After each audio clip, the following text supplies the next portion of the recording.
Why are we all so unhappy all the time? Western civilization is an unhappy civilization.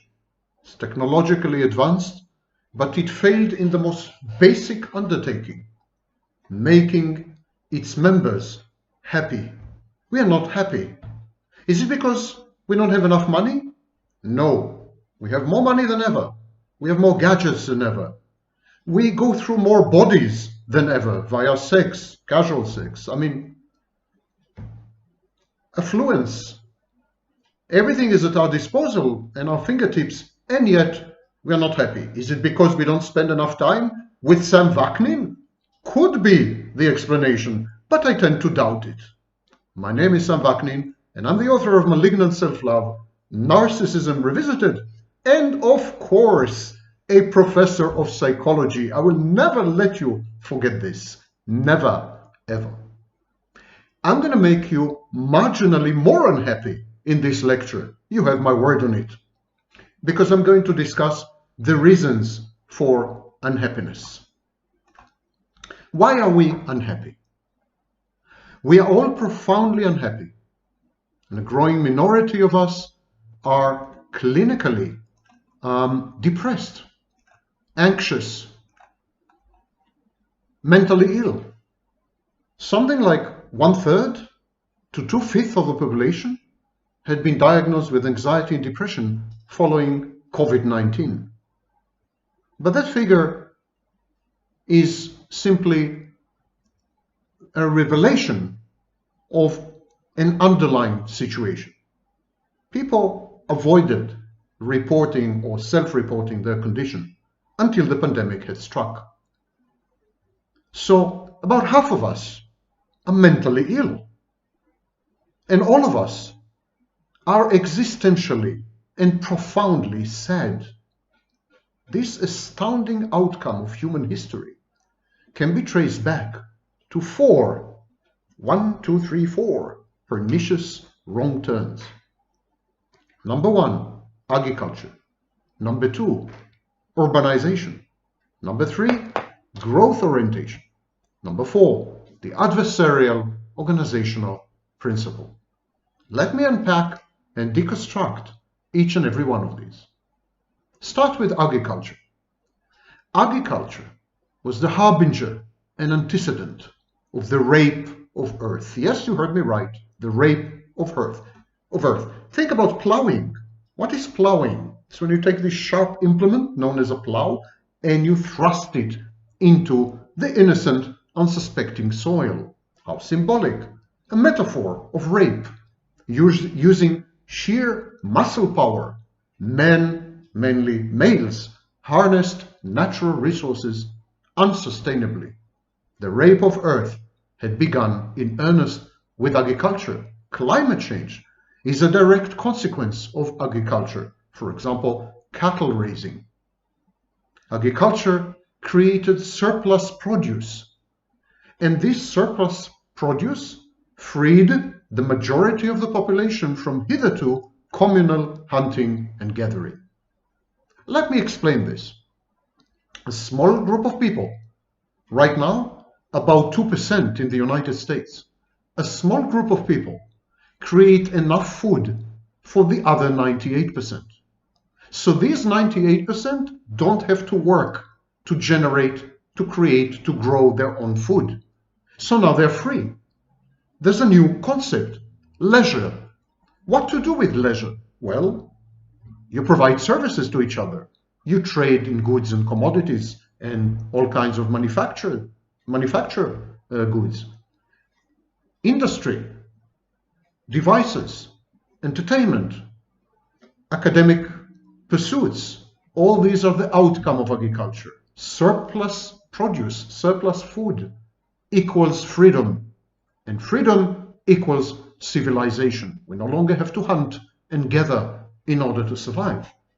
But hunting and gathering was a communal activity, the glue that held tribes, clans, families, and later societies together.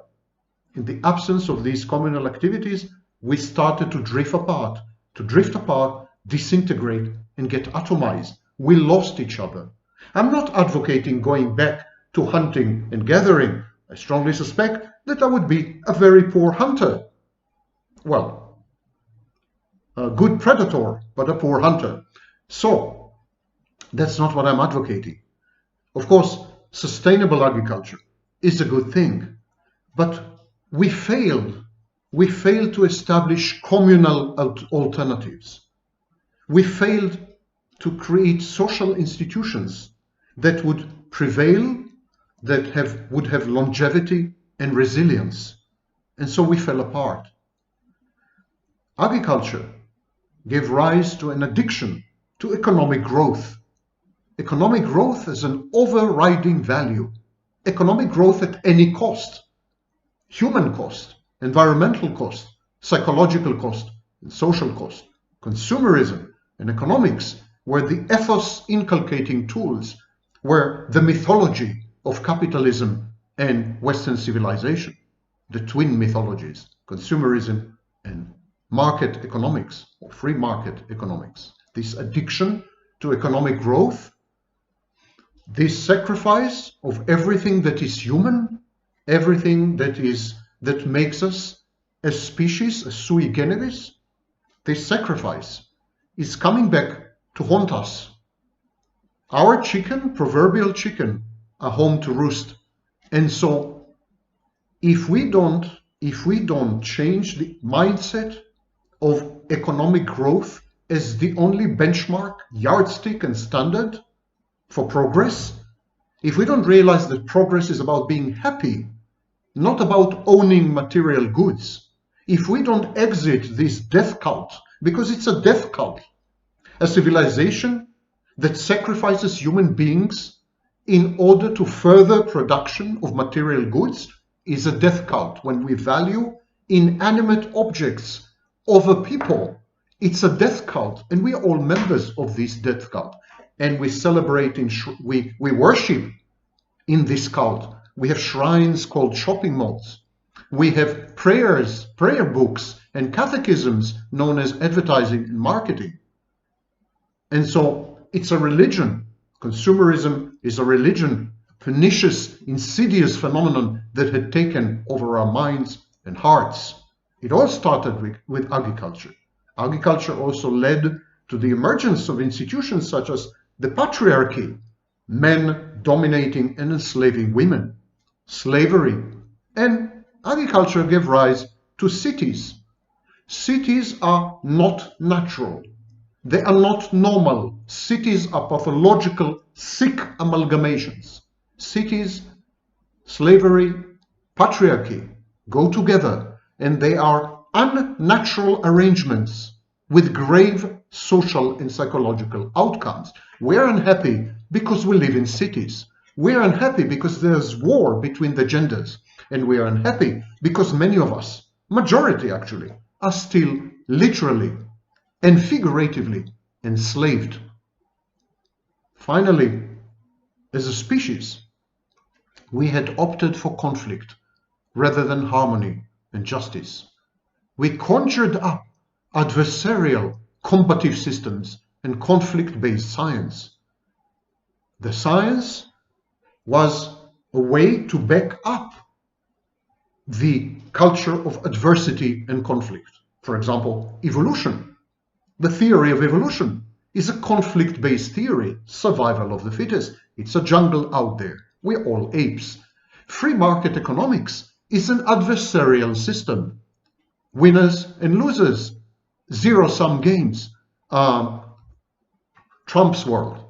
So if you put all these together, if you take into account agriculture, urbanization, cities, growth orientation, sacrificing everything on the altar of economic growth, and the adversarial conflict-based organizational principle of society and science, you would understand why we are at the place that we are, why we are so profoundly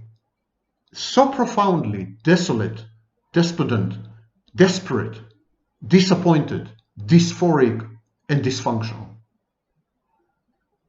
What can we do about all this?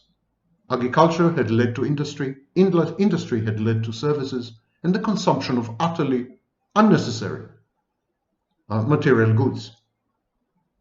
We can and should reverse this. We should put humans above production, humans above material goods. Urbanization, we should break cities apart.